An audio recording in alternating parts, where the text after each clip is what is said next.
I think history is going to show how transformative this moment really was. One of the most enduring aspects of our legacy is that we both wake up every morning with our first and highest priority being the safety, the security, and the prosperity of the American people.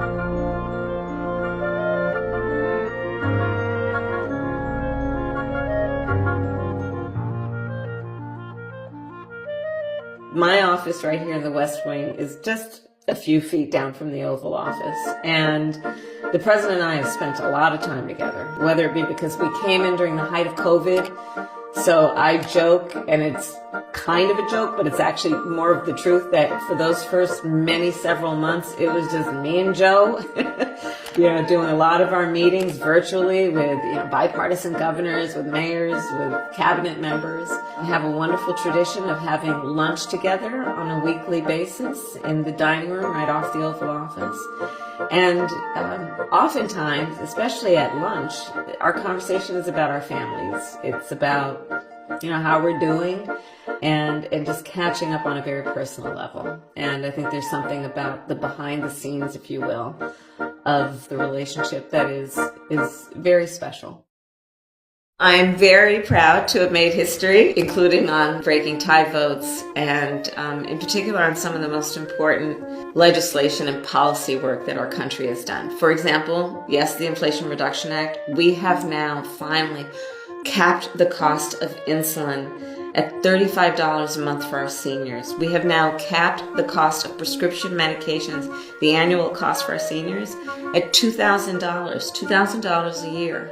Access to healthcare should be a right and not just a privilege of those who can afford it. I'll tell you, I was the first vice president who has visited a reproductive health clinic. A lot of those clinics are closing. And yes, our administration has done good work in attempting to protect access to, for example, contraception, privacy rights, because every day in America right now, it is having an impact on a lot of people who are silently suffering. And none of us should stand for that. So I lead the Office of Gun Violence Prevention. We created this office to prioritize within the White House and within our country the seriousness of gun violence in America. I have seen the trauma that gun violence has created within communities, within families, needless suffering. And so the work that we have been doing is to highlight the fact that there are reasonable policies that we could put in place. Part of the work that I'm most proud of is also what we have done to put resources, now $1 billion, into putting more mental health professionals in America's public schools. The legacy of the Biden-Harris administration, I think history is going to show, has been of a transformative administration. It's going to be about seeing that the work that we did, the detail of that work, was about an investment in America's future with a spirit that was ambitious and aspirational and fueled by a lot of hard work, and that we got a lot done. Got a lot done.